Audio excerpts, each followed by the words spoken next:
일본 쪽에서는 그 청구권마저도 아니 우리한테 무슨 청구권 제공의 의무가 있느냐, 우리 그런 거 없다 부인을 하면서 이미 무효가 되었다. 한국은 더 이상 청구권 문제를 제기하지 않는다고 약속했다. 이렇게 해놓은 겁니다.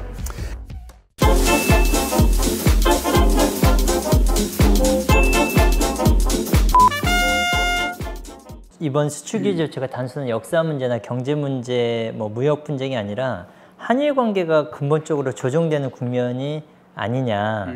그래서 뭐 이번 기회에 한국도 체질 개선을 하자, 탈일본화를 하자라고 하는 이야기도 있고, 이 어떤 지금 속셈을 가지고 이걸 짜서 들어가는 걸까요?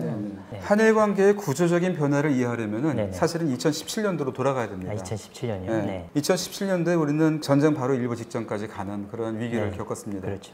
그래서 그 위기에서 벗어나기 위한 여러 가지 노력들을 기울이면서 완전히 반전돼가지고 2018년도를 우리는 맞이했던 거죠. 네. 평창에서부터 시작해서 지금까지 오고 있는 거죠. 지금까지 오고 있는 이른바 한반도 평화 프로세스라고 그렇죠. 하는 게 진행이 됐습니다. 네.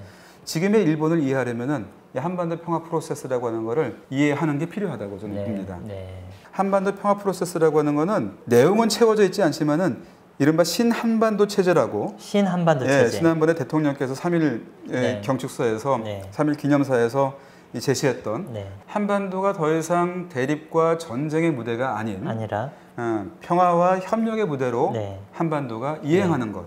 이거를 아마 포괄적으로 표현한 것이 신한반도 체제라고 하는 것이라고 생각합니다. 근데 이렇게 우리가 이행하기 위해서는 이 2017년도에 위기를 만들었던 그 구조를 이해해야 됩니다. 2017년대 위기라고 하는 것은 저는 두 가지 위기가 증폭됐던 상호작용을 통해서 증폭한 위기라고 저는 봅니다. 아직은 우리는 전쟁을 끝내지 못한 완전히 끝내지 못한 전쟁이 두 개가 있습니다. 우리 입장에서요. 냉전이라고 하는 전쟁이고 그다음에 정전이라고 하는 전쟁입니다.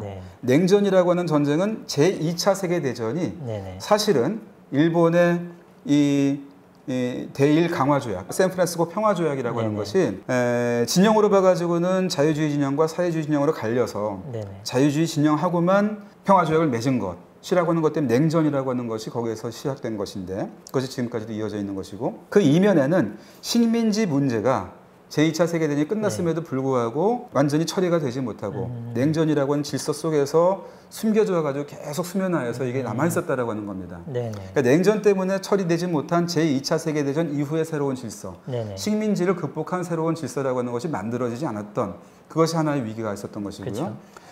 정전이라고 하는 것으로서 이어져 있던 한국전쟁이라고 하는 게 있었던 겁니다. 근데 한국전쟁이라고 하는 것을 정전 상태라고 하는 것을 이제 평화 상태로 가져가려고 하는 그런 노력이 2018년도의 노력이었습니다. 그렇게 볼 수 그래서 이쪽이 움직이면서 동시에 이쪽이 이 맞물려 있던 이쪽의 문제가 터진 거라고 볼 수 있습니다.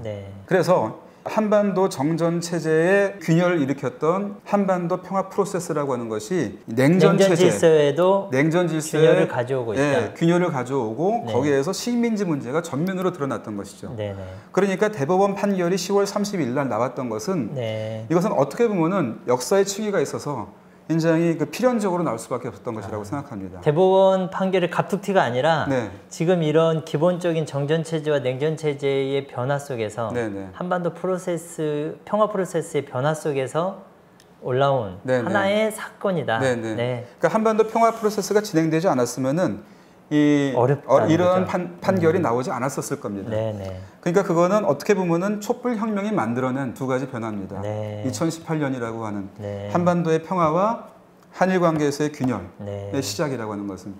그래서 한반도에서의 그 평화와 동시에 시작된 이 한일 관계 균열이라고 하는 것은 과거와 같은 관리로는 돌아갈 수 없는 상황이 벌어진 거다라고 하는 거죠. 그러니까 대법원 판결이라고 하는 것은 바로 그 지점을 가리키고 있습니다.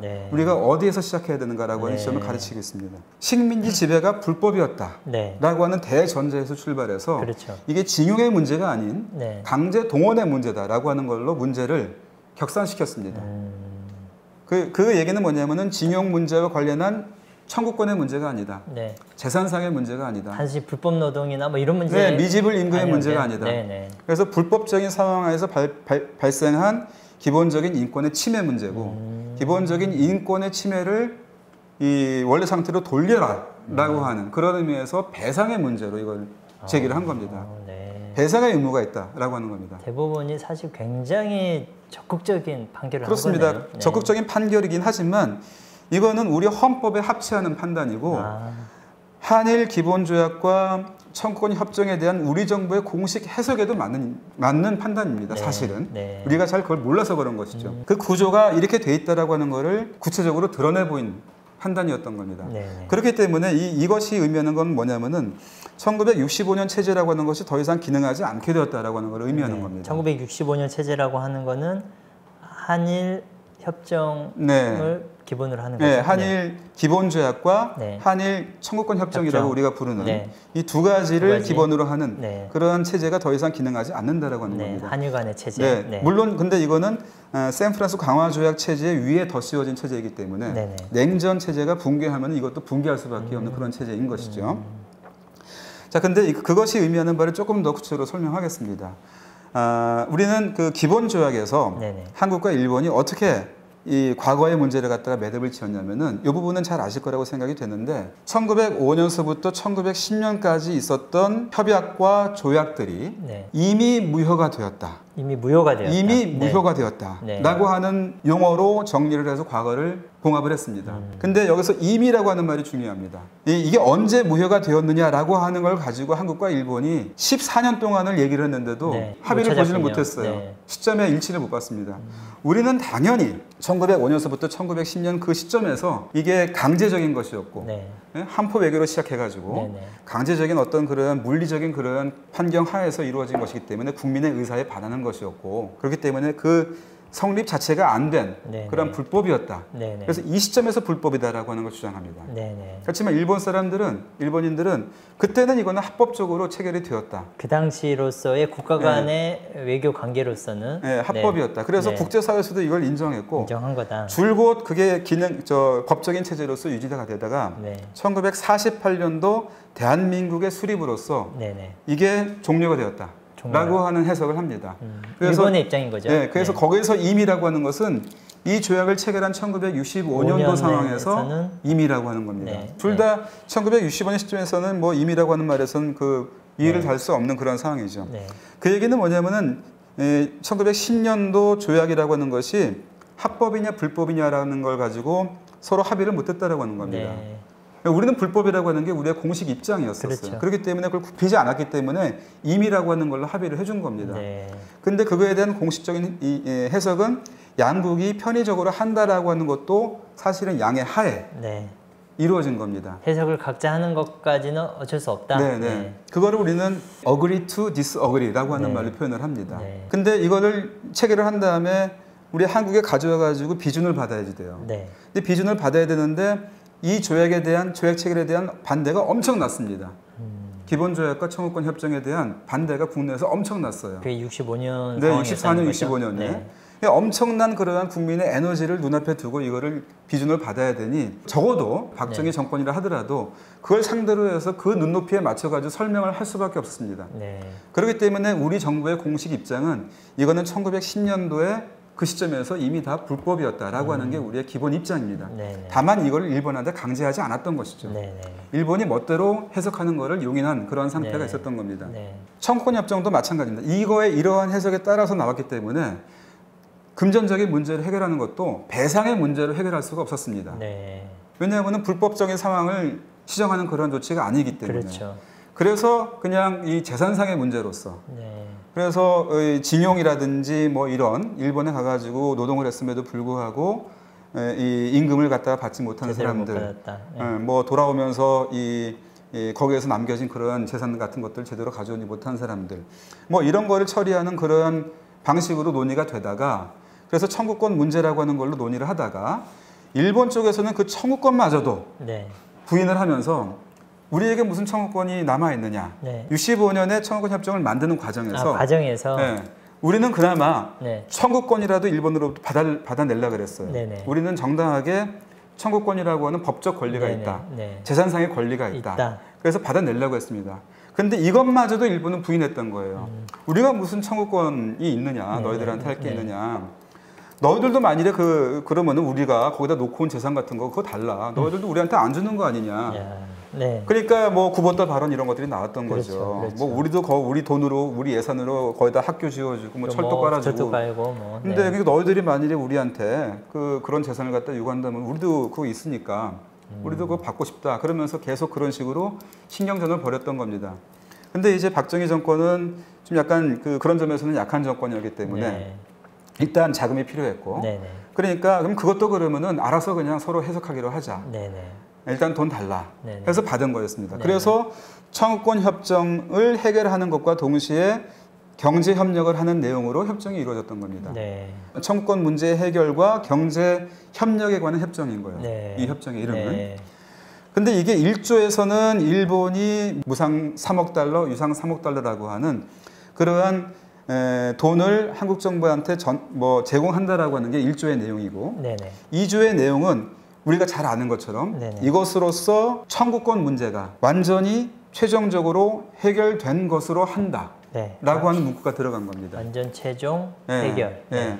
그러니까 이거를 이제 한국은 가져와 가지고 어떻게 해석을 했냐면은 우리는 일본 정부에게 청구권을 요청을 해서 그 청구권 자금으로서 우리는 받아왔다. 네. 그러니까 1조와 2조의 내용이 상관성이 굉장히 높은 거죠. 네네. 1조라고 하는 거는 청구권 자금이었고 그래서 일본이 이것을 끝냈다라고 하는 얘기다. 근데 일본은 아니 우리한테 무슨 청구권 제공의 의무가 있느냐, 청구권 자금을 제공할 의무가 있느냐, 우리는 그런 거 없다. 근데 한국이 보니까 그 신생 독립국으로서 경제적으로도 많이 어렵고 네네. 우리가 독립한 이후에 뭐 특별하게 뭐 해준 것도 없으니까 뭐 우리가 독립 축하 자금으로서 경제 협력은 할 수 있다. 네. 그래서 경제 협력 하겠다라고 해서 준 겁니다. 네. 그리고 2조에서는 경제 협력과는 별도로 청구권 문제가 이제 끝났다. 한국은 더 이상 청구권 문제를 제기하지 않는다고 약속했다. 이렇게 해놓은 겁니다. 그러니까 법률적 상관성이 전혀 없다라고 하는 게 일본의 입장입니다. 근데 이걸 갖다가 이제 서로 양해했던 겁니다. 그동안에는. 네. 그렇게 서로 네. 다른 해석을 하는 거를. 네. 이 두 가지 입장에서. 입장에서는. 예. 그런데 이제 이 문제가 더 이상 이대로 갈 수 없다라고 하는 그러한 일이 벌어진 게 작년에 10월 달에 나온 대법원 판결입니다. 그건 뭐냐면은 아까 말씀드린 이 조약과 협정에 대한 우리의 해석을 기본으로 하고 더구나 우리 헌법에서 우리 정부는 우리 대한민국은 1919년에 이 건립된 대한민국 임시정부를 법통으로 한다. 계승하여 법통을 한다라고 하는 식으로 돼 있죠. 그렇죠. 예, 그러니까 그러한 상황에서는 48년도에 대한민국 정부가 수립됨으로써 끝났다라고 하는 일본의 해석을 받을 수가 없는 겁니다. 그런 입장이기 때문에 어떻게 보면 우리의 조약 해석, 우리의 헌법 해석에 맞는 해석을 내놓은 겁니다. 근데 일본이 여태까지와 마찬가지로 여태까지 해석으로 갑시다. 일본은 그렇게 해석할 수밖에 없습니다. 그리고 그걸 양해했던 거 아닙니까? 라고 하는 걸로 치고 들어오는 거예요. 그래서 국제법 위반이라고 하는 말을 하는 겁니다. 근데 거기서 말하는 국제법 위반이라고 하는 것은 사실은 단 한 가지밖에 없어요. 청구권협정 2조 위반이다 이렇게밖에 얘기를 안 하고 있습니다. 2조. 그러니까 뭐 조금 정확히 말하면 협정 위반인 것이죠. 협정 위반인데 협정이라고 하는 게 국제법이니까 국제법 위반이다 이렇게 얘기하고 있는 겁니다. 그러니까 뭔가 굉장히 커다란 국제법이 있어가지고 거기에 위반한 것처럼 얘기하지만은 그건 아니고 한일 간에 서로 다른 해석을 해왔던 그런 것이었음에도 불구하고 그것을 마치 일치시키고 있는 것처럼 일본이 얘기하면서 그걸 위반했다 이렇게 얘기하고 있는 거죠. 그러니까 이거는 국제법 위반이라고 하는 논리가 일본 스스로도 굉장히 질이 멸렬합니다. 그러겠네요. 일본의 해석을 따르자면은요. 일본의 해석을 따르더라도 이것이 국제법 위반이 될 수 없는 거는 자, 일본이 계속 2조 위반이라고 얘기합니다. 제가 근데 물어보고 싶어요. 일본 사람들에게. 그 완전히 최종적으로 해결되었다라고 하는 되었다라고 하는 수로의 주어가 뭡니까? 물어보고 싶어요. 청구권 문제가 이렇게 되어 있습니다. 청구권 문제가 해결되었다라고 되어 있는데 주어가 없네요. 주어는 청구권 문제가 주어죠. 그러니까 청구권 뭐 주어라고 해야 될까 목적어라고 해야 될까? 목적어가 되죠. 엄밀히 따지면요. 그러니까 한국과 일본 정부가 청구권 문제를 해결했다 이렇게 되는 거죠. 그러니까 뭐 목적어라고 한다면은 청구권 문제를 해결한 겁니다. 근데 우리가 지금 이 문제 해결을 요구하는 것은 배상입니다. 그렇죠. 그러니까 전혀 다른 성격의 문제를 우리는 제기하고 있는 거예요. 그러니까 일본 해석을 따른다 하더라도 이건 맞지 않습니다. 그러니까 협정의 바깥에서 지금 문제를 갖다가 제기를 하면서 마치 협정 안에 있는 문제처럼 이걸 둔갑시켜가지고 국제법 위반이다 이렇게 얘기를 하고 있는 거죠. 우리 정부의 입장을 따르면 이건 너무나 정당한 거죠. 그렇죠. 헌법에도 맞는 네네. 것이고 그러니까 이거는 국제법 위반이 될 수 없습니다. 네. 더 나아가서 설령 해석이 달라서 한국과 일본이 서로 다른 해석을 한다고 칩시다. 그렇다 하더라도 서로 다른 해석을 해온 것이 지금 50년이 넘었습니다. 그렇죠. 그래서 그거는 서로의 양해했던 상황이기 때문에 이것은 거의 관습적인 국제법입니다. 관습 국제법인데 서로 다른 해석을 취하는 걸 용인해왔던 일본이 왜 이제 와가지고 한국 정부가 네. 한국 정부 해석에 따라서 하는 행동에 대해서 문제를 걸고 넘어지는지 이러한 문제 제기야말로 일본의 그 국제법 위반이라고 하는 말이야말로 이게 관습 국제법 위반인 거죠. 아, 그렇죠. 일본이 위반입니다. 일본이 위반이다. 네, 더더군다나 그러네요. 2조에서는 네. 우리가 개인 청구권 문제는 차치하고라도 외교 보호권이라고 하는 거는 일단 양쪽에 다 포기한 걸로 되어 있습니다. 외교 보호권은 포기한 일본이 일본 기업이 혹시 뭐 화해의 장으로 나올 수도 있는 가능성이 있음에도 불구하고 네네. 일본 기업들에게 설명을 하면서 화해에 응하지 말아라. 배상하지 말아라. 그렇게 라고 일본 정부가 설명하고 있죠. 행동하고 있는 그렇죠. 것은 일본 정부가 스스로 인정한 외교 보호권 포기라고 그렇죠. 하는 걸 위반하고 있는 상태입니다. 그렇죠. 그러니까 일본 정부가 협정 2조 위반이 되어 있는 상태고 오히려 자기들이 네. 위반을 지금 한 상황인데 일본 쪽이 지금 위반하고 있는 상황이 우리 된 보고 거죠. 지금 니네가 이걸 자꾸 위반하고 약속을 어기지 않는다. 네네. 근데 저는 이거에 대해서 우리 정부가 조금 더 적극적으로 네네. 일본 정부의 이런 논리에 대해서 논박하고 네네, 문제를 대응하고. 제기해 주길 바랬었어요. 네네. 사실은요. 네. 근데 그동안에 우리 정부는 좀 약간 이거에 대해서는 로우키로 나간 것 같습니다. 그렇네요. 근데 그거는 뭐 적극적으로 해석해 주자면은 우리 정부는 작년에 북일 관계를 좀 정상화시켜 보려고 남북 관계 프로세스를 갖다 진행시키면서요. 그런 희망을 좀 가지고 있었죠. 네. 그러니까 그런 일본을 상대로 해야 되기 때문에 너무 역사 문제 가지고 정면으로 문제를 제기를 해서 갈등 국면을 키우지 않는 게 좋겠다라고 하는 전략적인 판단이 있었을 가능성도 있습니다. 네네. 그런데 그러한 상황에서도 그러니까 일본에게 그러한 어떤 새로운 기여의 가능성을 갖다 기대했음에도 불구하고 일본이 그거를 더 이상 오히려 더. 이행하지 않으면서 오히려 이렇게 나온 이상에는 네네. 이제는 우리가 이거에 대해서 맞대응을 하고 정정당당하게 그 문제를 제기를 하면서 새로운 대일 외교를 갖다 해야 되지 않을까. 네. 그래서 저는 그래서 과거로의 회기, 이른바 관리가 가능한 그러한 한일 관계로의 뭐 복구라고 할까요? 그런 거는 좀 지금 법리적으로 맞지 않는 단계에 와 있기 때문에 우리 정부도 용기를 내야 되겠다. 이렇게 생각을 합니다. 네, 알겠습니다.